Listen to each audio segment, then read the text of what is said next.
Here we go. Hey guys, welcome to the AoStation. We're a weekly news show about the AOS/MOBA genre, which includes games such as Defense of the Ancients, Heroes of Newerth, League of Legends, and Bloodline Champions. I'm Tom, your host for today, and we also have an extra special guest host named GreenCactaur, who is on the line with me. Green, say hello to the fans. I'm a pony. Apparently Green's a pony. Green is part of he's not necessarily part of a group, but he has his own YouTube channel. He does things including Terra, as well as Let's Plays of Kingdom Hearts. Are you planning anything else in the recent future? Pretty much for now, Terra, Kingdom Hearts, more Let's Plays, and eventually Guild Wars 2. Sounds pretty awesome, man. Hey, so yeah, we're both fans of GameBreaker.tv, and that's how we met. And we've been playing Bloodline Champions lately. That's kind of like I guess I'm kind of introducing you to AOS. You've obviously played other games in the AOS genre, right? Yep, yeah. Okay, League of Legends, yeah. Okay.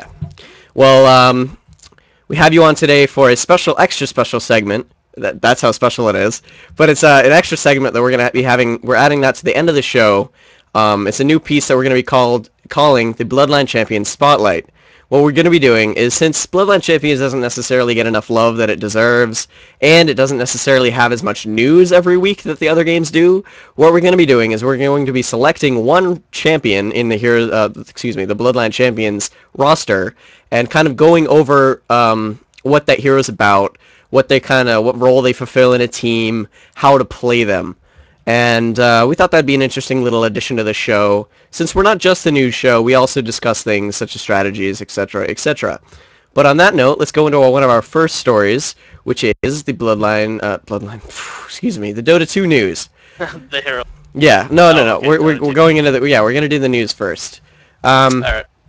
The first thing on our list today is the Dota 2 news. Lycan was recently ported into Dota 2. I want to make a joke here about Lycan being ported because there's a Heroes of Newerth kind of meme going around, because apparently when Warbeast was ported into Heroes of Newerth, people didn't necessarily think he was good enough. So it became kind of a joke to say, you guys should port Lycan because Warbeast really wasn't up to par. Which doesn't really make much sense because they're technically the same hero. I just believe that Warbeast doesn't necessarily fit into the Heroes of Newerth world as much as he fits into Dota, because of just the fundamental changes between Dota and Heroes of Newerth. Heroes of Newerth is overall much more fast-paced. Heroes move a lot faster, so the fact that Warbeast can reach maximum speed is a lot less effective. It has less of a impact because everybody already moves more fast. But he got ported into Dota 2. That's interesting. You know, he's an old Dota hero, so there's really not much to say about him. If you haven't played Dota or Heroes of Newerth before, he's your basic kind of jungler carry, but he's pretty weak when it comes to competitive play. He's one of those heroes that's really good at stomping pubs, but isn't very good in any sort of competitive, serious gameplay. His main thing is that he summons 2 wolves. He buffs his entire team. He has a passive buff and as well as his ultimate. What his ultimate does is it turns him into a werewolf, which gives him increased movement speed. Increased meaning it's actually the maximum movement speed that's possible, and it makes him immune to movement impairing effects. But the problem is that I don't want to say you're useless without your ultimate, but if you use that as your escape mechanism, then you're not, you pretty much need your ultimate in every fight. And if you use it as your escape mechanism, you're pretty much useless until that comes off cooldown. And I say useless loosely. Of course, good players can use him well in any kind of instance, but compared to other melee carries, he's really not the best. So I'm interested to see how he works in Dota 2, whether, in the current metagame, since not all the heroes are implemented yet. I'm interested to see how that kind of works out. What else did they add in the Dota 2 patch? They added something here called the Hero Performance Rating section of your Persona page. I guess it's sort of like how you're doing with each hero, how good you are with each hero individually, instead of your overall KDR and your other stats. And I actually think that's a pretty interesting statistic to track and show. But I also wonder whether or not looking too deep into a person's stat tracking is going to be beneficial to the game overall. Because if you look at something like Heroes of Newerth, their main thing was that you could stat track. In Dota, you couldn't stat track as easily as you can in other games because you needed to rely on third-party bots and other kind of things, servers, to store your data on, and you'd have to keep playing with those bots to maintain that score. And when Heroes of Newerth came out, they said, hey, we have player stat tracking. But another one of those things that came with that was a lot of elitism in the community. A lot of people went, oh, well, you have bad stats, so you suck. And although that may necessarily be true with, statistically you might suck, it doesn't mean you're a bad player overall, blah, blah, blah, a bad person. And I don't know necessarily whether a lot of stat tracking is beneficial for a community or not, but I think that still remains to be seen. And we'll see how that ends up happening in Dota 2. And that's pretty much it for Dota 2. There is some news in the Dota 1 front. They fixed a bunch of bugs with the 6.74 patch, including some stuff with the new edition of Flame Break. The change to Flame Break, and the changes to Ogre Magi's Aghanim Scepter additional move. And not much else to talk about there. Then we can move over to League of Legends, which before we go on to the new champion, we can talk about the free-to-play roster. Green, I don't know how much you know about League of Legends, but have you seen the free-to-play roster yet? I've seen some of them, but not the current ones. But I know there's like Ashe and a bunch of heroes like that. Oh, well, actually, on this one it says that there is an Ashe, but Okay. That's all right. I'm sorry. I didn't prep you for that question. I apologize. But Okay. Here you go. You can see the free-to-play roster. Nothing all that interesting. Really no standout heroes that you should be worrying about. Excuse me. On to the new League of Legends hero. We have Lulu, the Fey Sorceress. And this is an interesting hero because she's really one of the support heroes in recent history that's been added to League of Legends. Because most of the new heroes that have been added have either been carries or tanks or something of that kind of sort. So it's interesting to see a new support hero come out. And she is actually an interesting hero, as much as I harp on League of Legends for being crap. She's an interesting hero. I don't necessarily think she's a well-designed hero, but in the League of Legends metagame, she is interesting. Her first ability is Glitter Lance. It's basically a line of effect nuke, and we'll go on to its secondary effect when I say the passive. Whimsy is it's kind of like an allied, it's a buff on allies, debuff on enemies, except it doesn't do the same thing but reversed. It on allies it buffs movement speed and ability power. On enemies it polymorphs them, disabling their abilities and attacks, and as well as reducing their movement speed. Which I find it's interesting, but I also find it's weird that it's different on enemies and allies. I would much rather like it to be like it buffs movement speed and buffs agility power. Ability power, but does the opposite effect on enemies. I think that's a lot better design than simply having it completely different for enemies and allies. But maybe that's just me looking for simplicity. Her third ability is Help Pix, which is when cast on an ally, commands Pix to jump up to the ally and shield them. He then follows them and aids in their attacks. And what does this say? Yeah, it just says to say, oh, you can cast it on an enemy, which deals magic damage, and it follows them as well. Her ultimate is Wild Growth. It targets an ally, knocking nearby enemies up into the air and granting the ally a large amount of bonus health. And for a few seconds, they gain an aura that slows nearby enemies. Excuse me. And I heard from an inside source, also known as Noah, that it actually grows them to about a high stack Cho'Gath size, which is really large, and we were actually wondering what would happen if you cast that on a Cho'Gath with max stacks on his ultimate. And if you don't know already, Cho'Gath, when he uses his ultimate, he grows in size, so we're wondering whether or not Wild Growth will make him even bigger. And her passive ability is Pix, her fairy companion, which basically just has her a pixie flying around her. Every time she attacks, it attacks as well. And though that works with her other abilities such as Glitter Lance and Help Pix, because Help Pix literally moves the pixie to another target, and Glitter Lance, whenever you cast Glitter Lance, a Glitter Lance shoots from Pix as well. The only thing is that if a Glitter Lance hits, both Glitter Lances hit the same target, they'll only take one instance of the damage, which I think is kind of weird. I don't necessarily think that's necessary. Necessarily think that's necessary? I don't think that's necessary. It seems kind of like a weird nerf to an overall... Like, she's already a support hero. Why nerf her damage output? Like, she's not going to be an AP carry by any means. I don't know. Seems kind of weird. But besides that, I think she's interesting. I think they could have delved more deeply into the whole moving a pixie around. Almost like... oh, her name escapes me. The girl with the ball. The metal girl with the ball.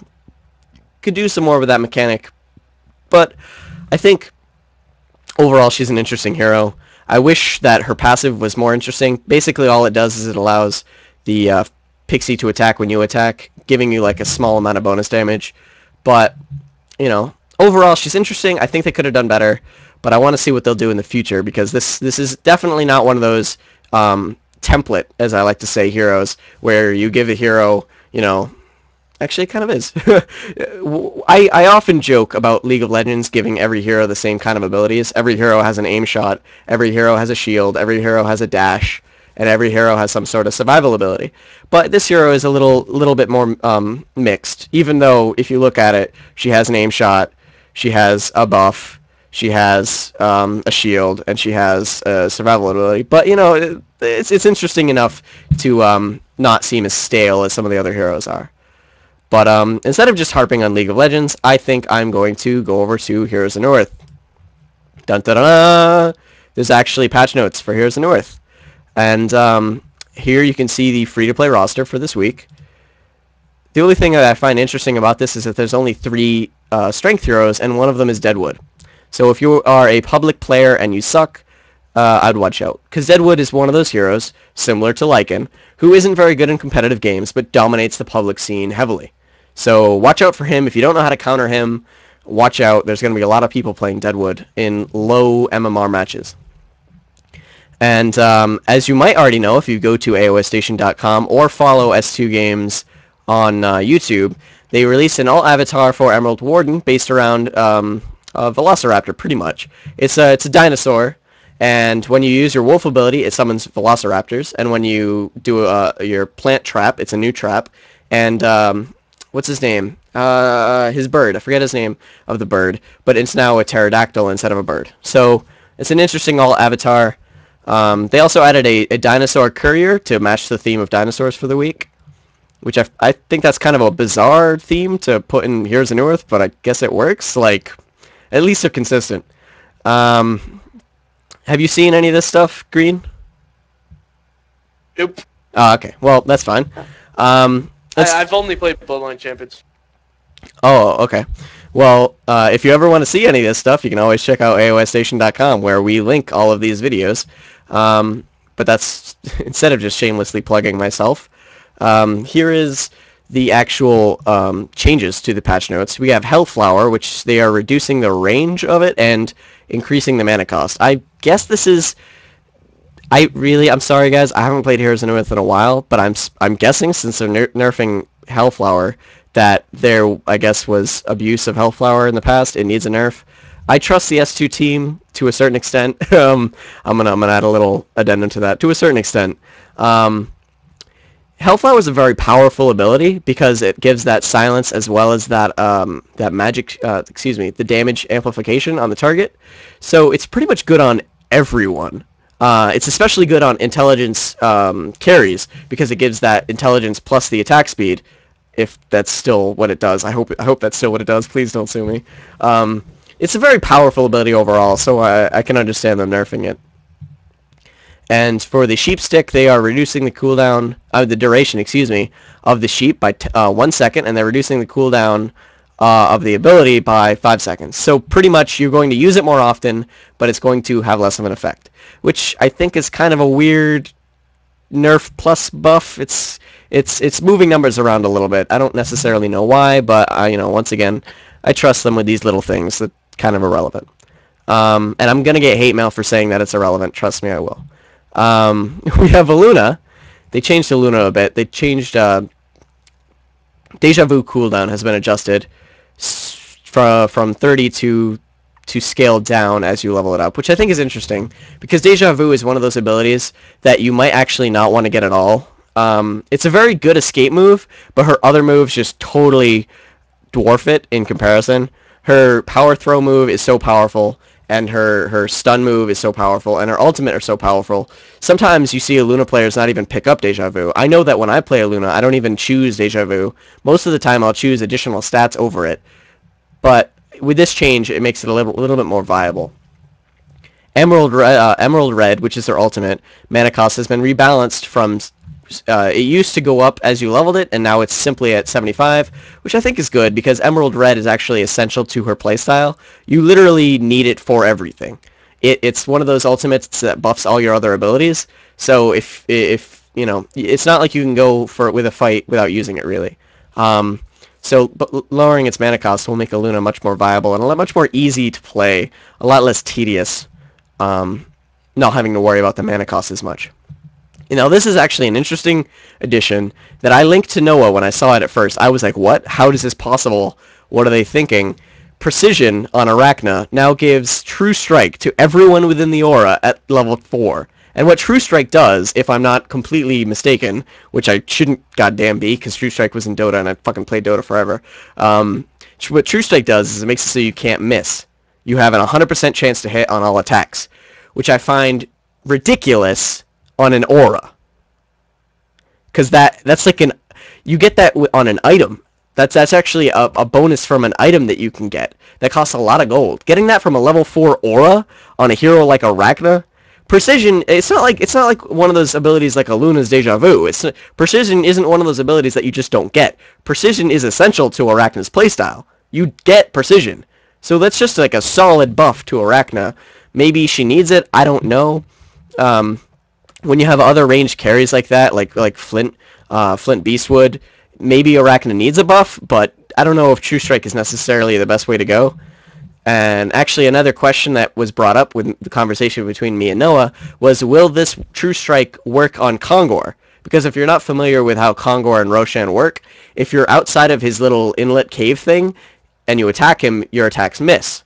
Now, they patched it so that the item that gives you True Strike doesn't cause you to hit when you do that, but I wonder if this will allow you to get by that. I don't know whether they've hard-coded that into True Strike or whether they only hard-coded that into the item itself. Green, do you have anything to say about that? I know you don't play Han, but you understand the mechanics, right? No. Okay, well, never mind then.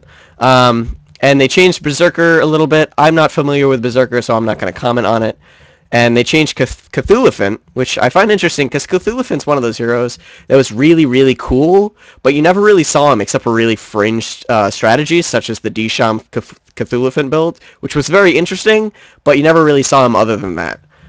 They changed Mortifying Presence, bonus from Creep Kill. They actually nerfed it? They nerfed it. I say that like a question, but they did nerf it. And they also nerfed the bonus from Hero Kills. And they actually reduced the damage on Obliterate.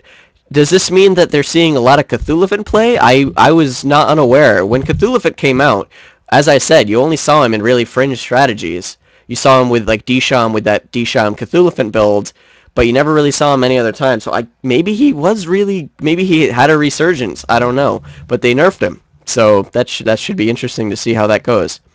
Now for Moon Queen, they actually buffed her multi-strike. What her multi-strike does is, if you're familiar with League of Legends, it's kind of like, what's her name? Sivir's, her Ricochet move. Except it's just like her old one, it's a passive ability. And if you want to be a troll, you could say, oh, well, Moon Queen's copying LOL. It came out in Dota. It came out before LOL even existed. Stop your bitching. But, they nerfed, they buffed it, excuse me. They buffed it, so every time it hits a subsequent target, it deals less damage, and what they did was they made the damage reduction on that scale per level, so it actually goes from 35% less damage to 20% less damage as you level the ability, which is interesting, because it's another one of those abilities like a Luna. A lot of people don't level it up until later, because unless you really need that AoE farm, her damage boost from her aura and her nukes are actually so much that you might just ignore it. So it's interesting that they're buffing that ability to make it more viable. And we did not forget, but there was a new hero that came out in Heroes of Newerth named Gunblade. Very original name. But he's pretty much like a demon sheriff, almost, sorta. He's actually an interesting hero, but we'll go over his abilities before I tell you what I think about him. His first ability is Crippling Slugs. He fires 3 successive shots in a direction, damaging and slowing enemies. So it's just your basic nuke. It's another one of those line of effect moves, and it takes a little tiny bit of amount of time to actually channel, but it's not that very long. It's about a fourth of a second. No, 0.4 seconds, which isn't a fourth of a second, excuse me. Or is it? Fuck, I don't know. Numbers. We'll go over to his second ability, which is Demonic Shield. It gives him a shield that grants movement speed as well as blocking damage, but the damage blocked has a modifier based on his agility. So the more of a carry you become, the more agility that you get, the more that the shield will block damage. I mean, that's an interesting thing, but it also seems like it'd be a little bit broken. Giving an agility hero effectively bonus health, because that's kind of what a shield is, based on his agility, seems kind of out of whack, but we'll see how that works. I've said a lot. I really need to go back to my public speaking course. Lethal Range is his third ability, which is a passive, and what it does is it makes his attacks deal bonus damage based on how close you are to the target. So the closer you get, the more damage you deal. And that's interesting because he's a ranged hero to begin with, but he's more effective at close range. And that actually segues into his ultimate ability, which is Grappling Shot, which is literally just you shoot out a grappling hook, grab onto someone, and pulls you towards them, and it applies negative armor on the target when you hit them. So you pull yourself close, you pop that Demonic Shield, pop those Crippling Slugs, and then just lay waste to the target. He's an interesting hero overall. I like the whole he's a ranged hero that's better at close range kind of thing. I like the fact that he has a cool movement ability as his ultimate. It's not anything that's super unique necessarily, except for lethal range, but it's definitely cool to see in Heroes of Newerth. I'm kind of psyched for this hero. Except for his walk animation. S2, please do me a favor and change his walk animation. It kind of looks derpy. And that's all the news for this week. Well, actually, this is all the news for the last 2 weeks, since we did not do an episode last week because I lost electricity. I apologize for that. But, you know, guys, I'm sorry. It was out of my hands. Not much I could do. But we're going to go into this next segment of the show that we would like to call the Bloodline Champions Spotlight. And what we do in the Bloodline Champions Spotlight is we look at a Bloodline Champion, one of these many Bloodline Champions, and we point out all of his abilities, the possible strategies therein, and how to play the hero, and what kind of role they fill within the metagame of Bloodline Champions. Luckily, I've recently been playing Bloodline Champions a lot with our friend GreenCactaur, and he's been playing the Reaver class. So that's the class we're going to cover today. His first ability is Blade Strike. It's basically your basic melee attack, except if he hits a target with Drunken Haze, it breaks that effect and heals him for 120 health. Yep. Thank you, GreenCactaur. Yep. His second ability is Grappling Chain, which deals damage and inflicts Disturbance, which locks all cooldowns, and it pulls the Reaver and the target towards each other. And the ability becomes stronger the farther the projectile travels. That's interesting. His movement ability, which is triggered by your spacebar, makes him jump into the air and land on the area, dealing AoE damage and stunning enemies. And it breaks Drunken Haze on enemies and heals the Reaver for health if it breaks Drunken Haze. Now, what Drunken Haze is it is a debuff that you can place on targets. It deals damage in on a direct hit, and it deals a lot smaller damage if it hits people in an AoE. But it inflicts Drunken Haze, which reduces movement speed and reduces damage and reduces healing done by the target, as well as synergizing with his other abilities. Now, his dash move is his Roundhouse Kick, and it makes him dash towards the towards the cursor up to 2 times, dealing 60 damage and incapacitating the target. If you hit the same target twice, it breaks the incapacitate, but it deals 40 bonus damage. So you can technically use it to jump on one target, stun them, jump to a new target, and start wailing on them as well. You can use it as a CC as well as a bonus damage thing. And it moves the target, by the way. I forgot to mention that. Now his self-buff move is Parry.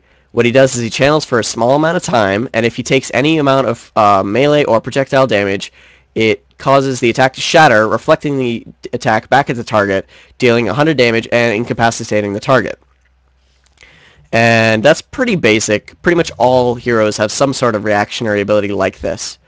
But we'll get back to it in a minute. His ultimate is Drunken Brawler.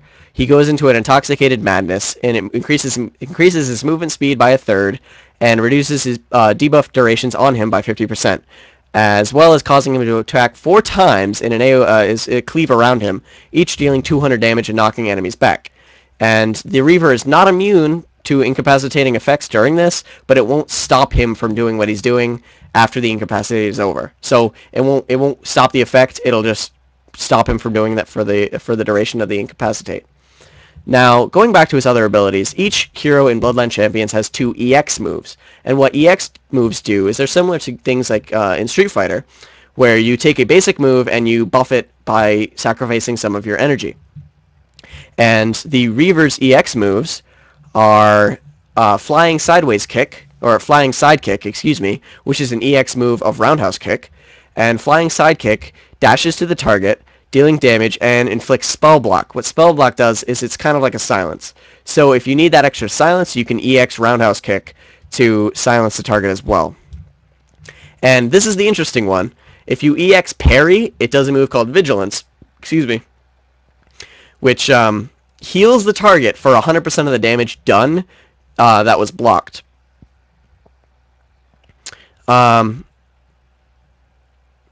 Excuse me. It says 100% of the damage dealt during Vigilance heals the Reaver, but all damage done is reduced by 50%. Additionally, increases movement speed by 25%. Okay, so does this reduce the damage he deals while you have Vigilance up by 50%? I think that's what it is. But basically, it heals you for 100% of the damage that you would have taken, turning it into health, which is great. I think that is one of those EX moves that you really want to be using. There's a lot of EX moves that simply like buff the damage or, you know, make it just a better ability, which aren't necessarily worth the 40% meter. I don't know whether 40% is a universal meter cost for all EX moves, but that's what most of them cost. Now, what this move does is it gives you an entirely new way to use the move, which I definitely would encourage using over those abilities that simply buff the damage. Because the 40% meter is definitely worth this heal. Excuse me, my voice cracked. It's definitely worth this heal, but probably not worth just bonus damage. If I was a Reaver player, I would definitely use this EX Vigilance a lot to compensate for the fact that you don't have many other heals except for when you break Drunken Haze. Now, Green, you play Reaver. You played him a lot for the past 2 days. What do you think about the hero overall? He does lots and lots of damage. He's really squishy, so you obviously don't want to run in there, obviously, because he's not a tank, but yeah, pretty much he will do an insane amount of damage, but you got to be really careful when people are firing you, because if 2 people or even 3 people get on you, you're going to die right away, so make sure to LOS a lot and things like that. Otherwise, you will die really quick, but you do intense amount of damage. Okay. Well, yeah, could you see any like hard counters to the hero by other Bloodline champions right now? Like, are you having any particular difficulty fighting any other Bloodlines with the Reaver? Well, sometimes you will. If there are 2 or more people on you, you're going to have a really difficult time, so you do want to run away. Actually, you do. You want to get away, you want to heal yourself, you want to stay near your teammates, but you don't want to get too far away from them either. You want to stick with them, and just all your teammates will want to stick on one person, so there'll be an insane amount of damage on that one person. And once you get one person down, the Reaver is pretty much going to annihilate everybody else. He's really, really strong in terms of DPS, but his once again his protection stat, his defense is almost nothing. He pretty much will die right away. Now, you say his defense is crap, but how often do you utilize the Drunken Haze heal that is on his Power Strike and his Dragoon Strike? You do want to use that. Okay. Often. Yeah, you want to use that. Use that as often as possible. Okay. Yep. Now, how effective? I've never used it before, but how effective do you see his Drunken Brawler ability being? His ultimate. Have you used that before? Yes, I have. It's pretty good. You'll want to use it. You'll pretty much bring him down to, I'd say, half health maybe. You'll definitely want to use it whenever it's up. But you know, be careful, because if somebody just dodges it, then that's pretty much a waste of your meter, your special ability, your ultimate. Yeah, pretty much. Just when you're about to pop it, just make sure everything's alright. Make sure that your enemy already popped his avoidance ability, but if he hasn't, then don't use it. Okay. Only use it when, yeah, pretty much. Just don't use it when the avoidance ability for your enemy isn't on cooldown. Okay, well, here's a question. Since I noticed that the EX version of parry is so effective, it gives you that 100% damage dealt as healing, would you rather somebody use the EX version of parry rather than the Drunken Brawler, or do you think that they're pretty much equal in importance? Well, basically you mean vigilance, right? Yeah, I mean vigilance, yeah. The EX parry would be vigilance. Well, it also depends on the situation, like if you need HP, then you're going to use vigilance. But, when you need to take out damage, you're going to want to use Drunken Brawler. Okay, totally. And do you see any actual use in the EX roundhouse kick, the one that causes spell block? Have you used that before? Have you seen it effective? Well, I have not, but I imagine, it's pretty much interrupts ranged, right? It interrupts the next ability. Spell block interrupts the next ability they cast. Every now. Okay.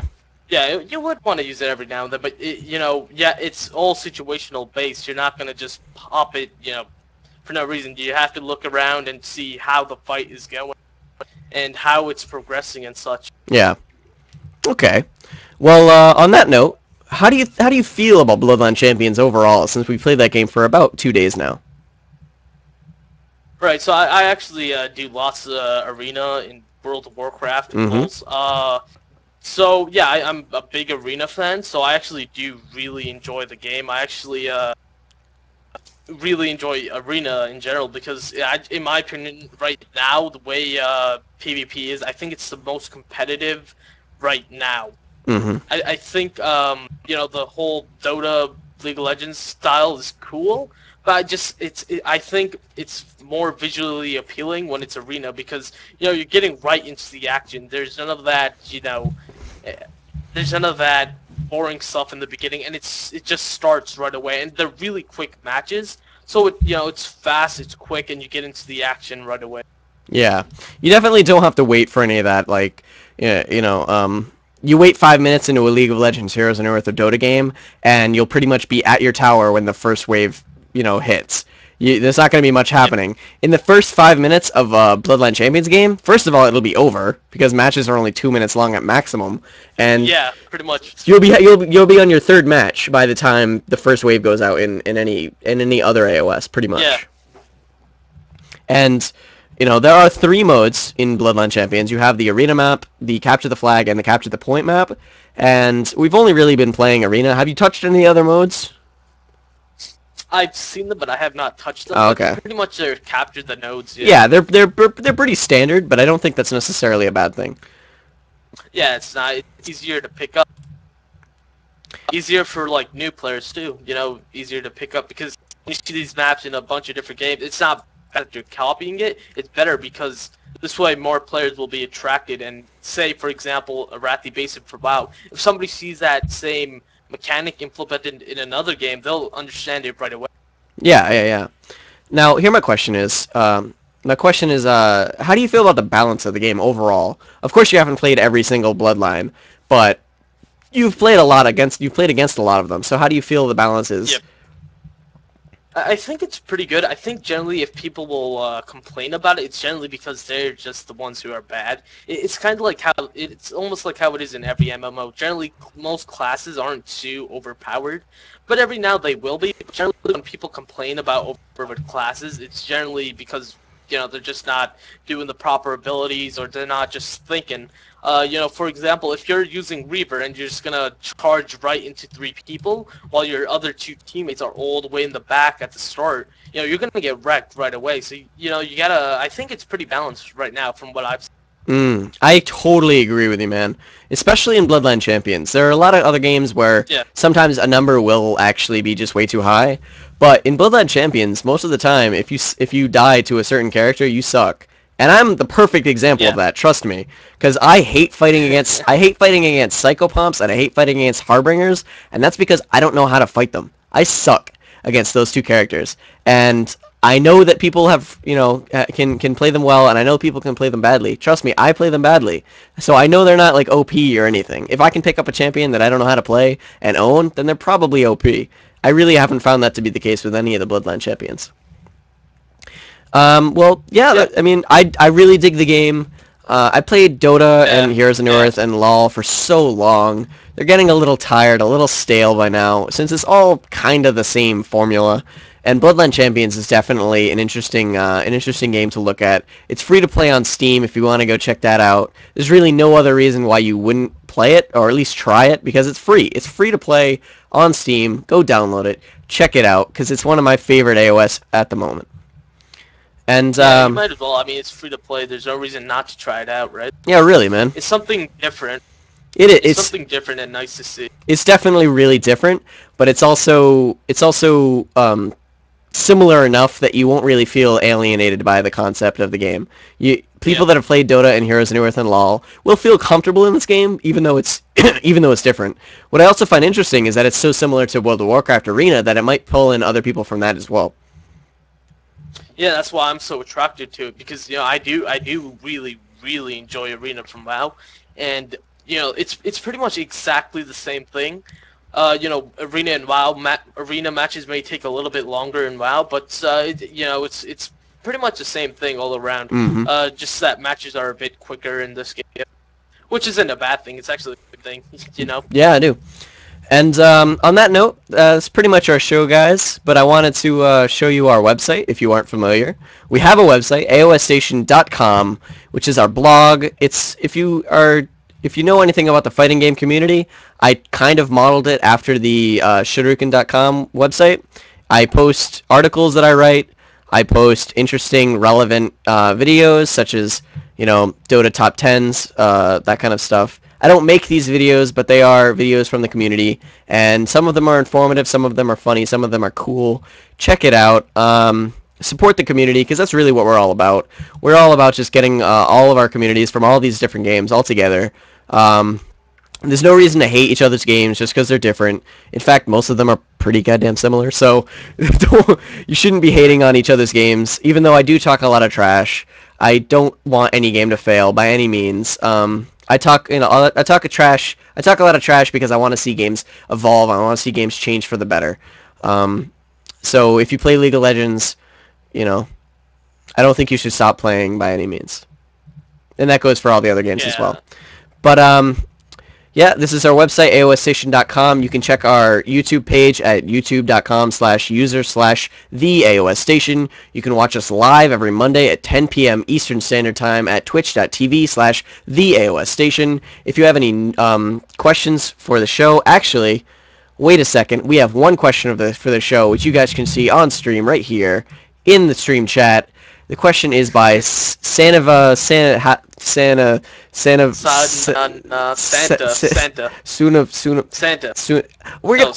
I'm gonna call him Scrub. So this guy named Scrub is asking us a question. His question is no, it's totally Scrub. His question is, so what's the difference between an AOS and a MOBA game?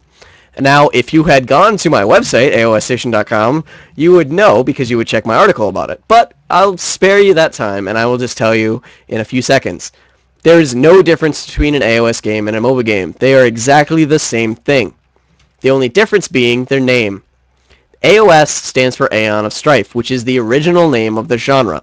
MOBA stands for Multiplayer Online Battle Arena, which is the name of the genre that Riot Games gave it. And although I don't necessarily hate the name MOBA, I think it's a little too general, and I don't think it pays enough homage to the history of the genre, so I called my website AOS Station rather than MOBA Station. Just something I want to add, but go for it. I'm not trying to hate on you or anything, but I think MOBA sounds better, and let me explain why.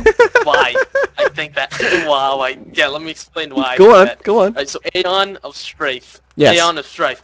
Those three words, they don't really mean anything, but when you look at the terms MMORPG, MMO, FPS, they actually, all three of those words mean something. First-person shooter, MMORPG means massively multiplayer online role-playing game. AOS, Aeon of Strife, the average person doesn't really know what that means. I know, yes. So, Yeah, so like if you call it a MOBA, it's easier because it's massively online battle arena. That sounds a little bit more attractive, in my opinion, on the whole thing. So yeah. Okay, well, although I agree that Aeon of Strife doesn't necessarily mean anything, that brings up a third thing. There is also another name for the genre called ARTS. Stands for Action RTS. And personally, I think that describes the genre perfectly. On the other hand, I don't think MOBA defines the genre very well at all. Consider it. The MOBA stands for Multiplayer Online Battle Arena. Now, name... MOBA sounds more like DLC, doesn't it? Now, well, that too. But name one multiplayer online battle arena. I'll name one. World of Warcraft. World of Warcraft is a multiplayer online battle arena. Counter-Strike 1.6 is a multiplayer online battle arena. Kinda, yeah. It's a very generalized, very fluffy, very, ambiguous phrase. It doesn't necessarily say what the genre is all about by any means. So although I do agree that Aeon of Strife doesn't say anything about the genre except for its rich history, I don't believe that MOBA is the right way to go either. If I was going to meet you halfway, I would say ARTS is probably the best name for the genre because it is the game. I mean, Dota was based on an RTS. Dota was made in the Warcraft 3 engine. It is an RTS at heart.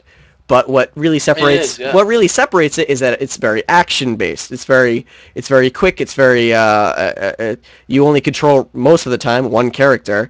So it's very actiony. It's a lot less playing God. It's a lot less like Dune 2. It's a lot less Command and Conquer, and it's much more ARTS.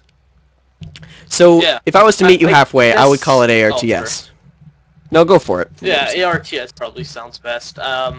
I just think, I guess at the end of the day, it's going to be the community that decides what it's called, like, it depends on the community. Yes. Not so much the developers or anything like that, it's the community itself that's going to decide the... I completely agree. My only thing is that I want to separate the term community with the term League of Legends, because a lot of people... No, just hear me out for a moment. There are a lot of people that play League of Legends. And although they make up a large proportion of the overall AOS community, they're really the only ones that call it a MOBA game. People that play Dota 2 call it an AOS, because that's what Dota 1 players called it, and that's what every other AOS player at the time called it before League of Legends was created. Heroes of Newerth are in a similar boat, because they were originally Dota 1 players, who came over to Heroes of Newerth, so they call it AOS. Really, the only people that call it MOBA are League of Legends players. And if you're a Heroes of Newerth and Dota player that call it MOBA, you probably started playing League of Legends. I'm just putting that out there. And I have nothing wrong with League of Legends players, and I have nothing wrong with MOBA except for the fact that it is it's not very descriptive. My only thing is that what weight does a League of Legends what weight does the League of Legends community have on the name of the genre? And well, here's the thing, but there are like 10 million players playing League of Legends. That's a large chunk of the player base of the community. They are part of it, as much as you may not like to admit it. It's still in that same genre. Whatever people call it, it's still in the same genre. It's just that if that's what the community's calling it, then maybe we have to. But like, even I'm thinking, like, why not just call it an MMO? It's massive in size, it's multiplayer, and it's online. So why not just call it an MMO? I totally agree with you, man. I know, and I don't know why there's so much trouble around this whole thing. I don't really understand all the anger between people. I mean, I get upset about the name MOBA because League of Legends players come up to me and go, "What is an AOS?" and I describe it to them, and they go, "Well, that's dumb. You're gay." So it's I get a lot of trolling from people named Scrub there in the chat, which you can see down below. But I don't really know where I'm going with this. But the question was, what's the difference? There is no difference really at all. They're the same genre. Yeah, I get. Just different names for the same thing. And hopefully we can all eventually agree on a name that makes some sort of sense. But before that happens, I'm gonna keep calling it the AoStation, you know. Yeah. So that's just how I see things. I'm not, you know, by naming it the AoStation, by calling it the AoS genre, I'm not trying to, like, stab at the League of Legends community by any means. I'm just trying to show people where I'm coming from. Because I'm not a player that started playing League of Legends. I started the AoS genre with... Actually, I didn't even start playing Dota. I started with a game called... I don't even remember what it was called. Called Tides of Blood, excuse me. Tides of Blood players are going to hate me, but there's probably only 8 of them still alive. I started playing AoS back when Tides of Blood was popular. And so that's kind of where I'm coming from. I'm coming from a guy who played AoS before League of Legends even existed. And I want to kind of represent that kind of that community, even though it's sort of dead. I want to represent it and show people where I'm from. Even though there's a lot of new people playing the genre that started off playing League of Legends. So that's where I'm coming from, guys. I'm trying not to be a hater. I'm just I kind of want to like that show that part of the genre to everybody else, to all the newcomers. I want to show that this genre has a rich history before League of Legends even existed, and although League of Legends, Dota, and Han are the new, you know, the new thing on the block, they definitely weren't the first. And that's all I'm trying to say. Yeah, pretty much. I mean, you know. Now, after that entire rant, thank you very much, Mr. Sanova, or whatever the hell your name is, for leaving the viewer... Santa. Yeah, Santa. For leaving the viewer question. If you would like to send a viewer question to our show, you can email them to me at aosstation@gmail.com, or you can send them to me on Twitter @Panamanana, or you can send them to me at Facebook @Panamanana, or you can go to our website and leave a comment on the show, or you can go to our YouTube and leave a comment on the show, or you can go to our YouTube and send us a private message on our YouTube at youtube.com/user/theaosstation. You could do any sort of thing. You could send, you know, smoke signals. I will find it, and I will put it on the show, and I will answer it. And if you're curious, the reason why we are kind of trash-talking this guy named Scrub Santa, it's because he's our friend. We won't actually disregard your comments like we are to him. So please send in your comments, guys. If you like what we do here, you could even donate to us if you wanted to, because what I'm trying to do is I'm trying to get some money to buy the XSplit Premium license, which I don't currently have. So if we could get some of that, we could keep the AoStation going after XSplit closes its beta. And as much as I hate e-begging, I really don't have the $60 to plop down on this project. But hey, whatever. You know, if you like what we do, send us $1, whatever. Doesn't, you know. If it ends up that we can't get it by the end of closed beta, we might not be able to do this anymore. We might have to change our format. I don't know. We'll figure it out. I'm sure we will. But that's pretty much it, guys. GreenCactaur, do you have places that people could find you? Do you have anything that you want to pimp on the show? Well, my youtube.com/GreenCactaur, with 2 R's at the end. Pretty much. GreenCactaur. I'm putting it up on the stream right now. Bam! Yeah. You guys can go check out GreenCactaur's YouTube page, which you can find at youtube.com/user/GreenCactaur with 2 R's. Shit. Just a second. Boop. I own the one with 1 R too. There you go. No, I wanted to put the URL on stream. There you go, guys. You can see it right there. Do you have a Twitter, Mr. GreenCactaur? I do, but no. I never use it, honestly. Well, god damn it, put it on the stream. I want people to add you. Okay. I think it's twitter.com/GreenCactaur. Twitter.com/GreenCactaur. Follow him on Twitter. He's a very nice guy. If you want, you can come play Bloodline Champions with us. We play sometimes, frequently, almost sorta. Yeah, sometimes only 23/7. So that's pretty much it, guys. An hour's sleep. Thanks for watching. Thank you, GreenCactaur, for being on the show today. We do this every week, every Monday at 10 p.m. Eastern Standard Time, which is 7 p.m. Pacific. Come join us. We'll see you guys next week. Bye.